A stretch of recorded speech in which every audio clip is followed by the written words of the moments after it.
Hey everyone, welcome back. Ready for another deep dive? Yeah, I'm excited for this one. Me too. Today we're looking at common English Oh, mistakes. yeah. And I gotta say, hmm even I was surprised by some of these. We're working from this script about improving English, Okay. and Yeah. it's aimed at helping people write and speak better. But honestly, some Right. of the stuff is tricky, even if you're a native speaker like me. Like, seriously. Yeah. Have you thought about its versus its lately? Oh, yeah, that one's a classic. I know, right? That gets me sometimes, too. Still trips me up. Oh, Okay, right. so let's just jump right in. Sure. One mistake I see everywhere, Okay. especially online, your versus your. Oh, for sure. It's like a grammar epidemic on social media. It really is. So why do you think this one's so hard for people? Well, it seems simple on the surface, right? Your is possessive, like your ideas, Huh. and your is short for you are. Exactly. But Yeah. they sound exactly the same. Yeah. And we're all like typing fast and not really thinking about it. Yeah, exactly. So this script has a great tip. Okay. If you can swap the word with you are, and the sentence still makes sense, then it's your. Otherwise, it's your. Makes Easy sense. peasy. Yeah, that's a good one. You know what I think is really interesting, though? What's that? Even a tiny mistake like this Yeah. can affect how people see your writing, Oh, totally. especially in like professional stuff, Oh, yeah. Can make you seem, Less credible. less credible, even if your ideas are great. It's true. It's like your grammar is talking before you even do. Exactly. Okay, moving on. Another troublesome trio. There, and there. Yeah, I know, right? they're tricky. So similar. It's all about location, possession, and contraction. There points to a place. Like over there. Yep. There shows something belongs to someone, Okay. like their podcast. Okay. And there is just, they are squished together. Right. You know what helps me remember this one? What's that? I picture, like, a silly image for each. Oh, interesting. Yeah, like, there, I see an arrow pointing to a spot. For there, it's people holding something that's theirs. And for their, maybe they're, I don't know, dancing? Because it sounds kind of fun, being a contraction and all. I like it. That's a great mnemonic technique. Thanks. Yeah, using visuals can really help these rules stick. Totally. Okay, ready for our real head scratcher? Bring it on. This one breaks the usual apostrophe rules. It's versus its. Ooh, You'd think it's would be possessive, right? Like follows the pattern. Right. But nope, English likes to keep us on our toes. it really does. So here, it's all about the contraction. It's always means it is or it has. Okay. So try swapping those in. If it works, you're golden. If not, it's just plain, it's like the cat chased its tail. No apostrophe needed. Exactly. So just got to memorize this one. pretty much. No fancy tricks. Nope. Just good old-fashioned remembering. Exactly. But hey, at least it's interesting, right? Yeah, that's one way to look at it. Okay, get ready. Yeah. Because now we're getting to the really notorious pair. Affect and effect. Yeah. This one's a classic. I'm pretty sure I mess this up at least once a week. It's one of the most common mix-ups, even for experienced writers. The trick is Okay. to think about whether you're talking about an action Okay. or a result. Hmm. So affect is usually a verb. It's something that influences something else. Wait, like the weather affects my mood. Perfect example. And then effect is usually a noun. It's the outcome. So, like, the effect of this deep dive is that you'll sound super smart. Exactly. All right, good. Glad we cleared that up. Now, for a pair that pops up in everyday conversation, less versus fewer. Oh, yeah. This one's sneaky. This one, I know I mess up. It sounds right either way, but Yeah. there's got to be a rule, right? What is it? The key is whether you're talking about things you can count. Like if it's individual things, apples, books, whatever. Use fewer if it's an amount you can't count, like water or time. Then it's less. So fewer cookies, but less milk. Exactly. Got it. But wait, what about people? You can count people, right? Oh, see, this is where English gets tricky. Even though we can count people, the standard way is fewer people, Oh, wow. not less people. English? Why you got to be so complicated? It's one of those things we just got to accept. All right, on to a mistake that I know makes grammar fans cringe. Double negatives. Oh, tell me about it. Like, I don't got none. Come on, pick a side. Right. The problem is they make a logical contradiction. Two negatives actually cancel each other out. So you're saying the opposite of what you mean? Yeah, like saying, I do have some, when you mean the opposite. I remember this hilarious example from the script someone wrote, I ain't got no time for no drama.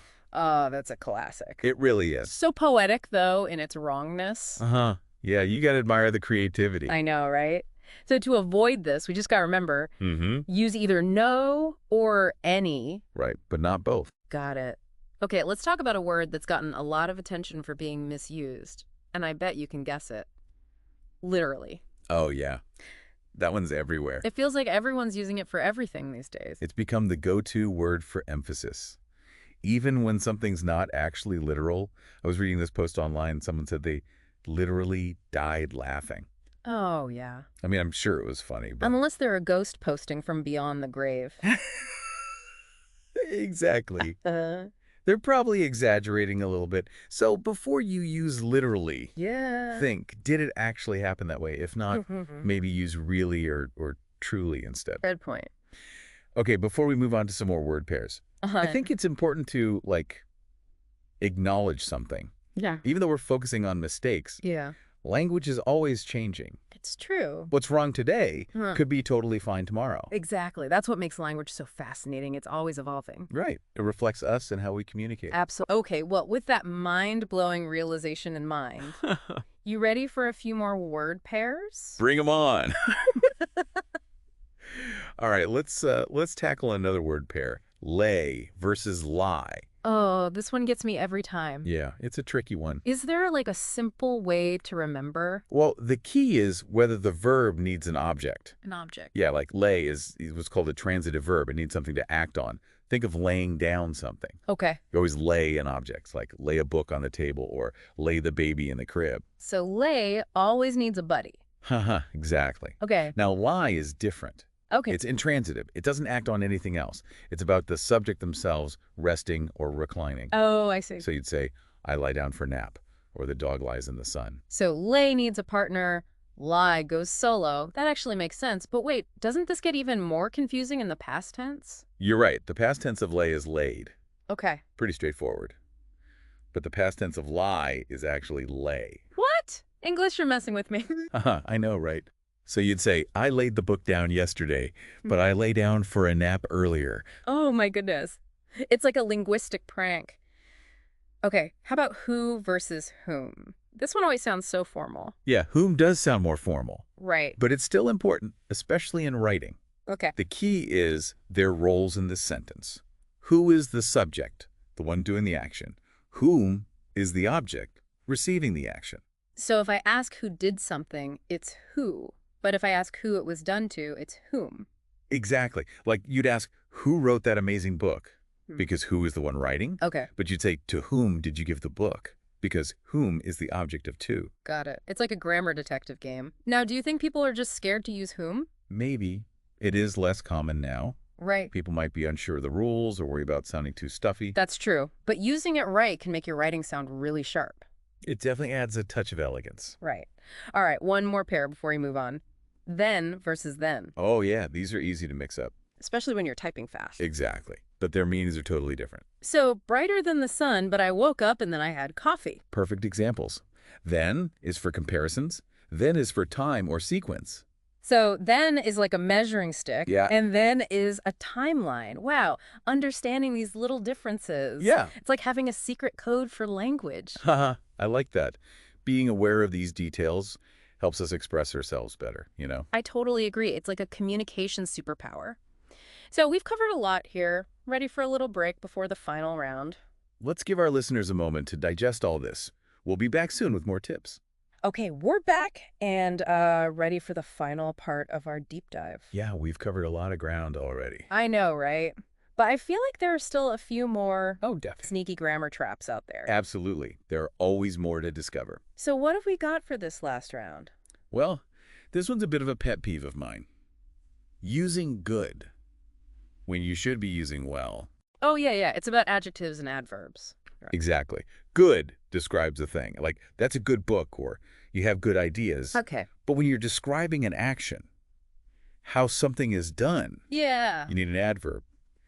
And that's well. So like, I sing well, not I sing good. Precisely.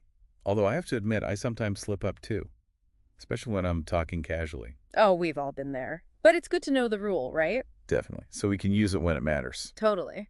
Okay, what about this one? Further and farther. I always mix those up. This one can be tricky.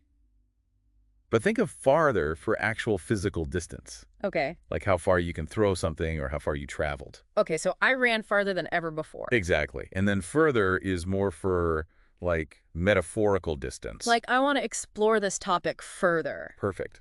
Although some people say the two are becoming more and more interchangeable these days. Oh, that's interesting. It's like what we were saying about language changing, right? Exactly. What's a rule today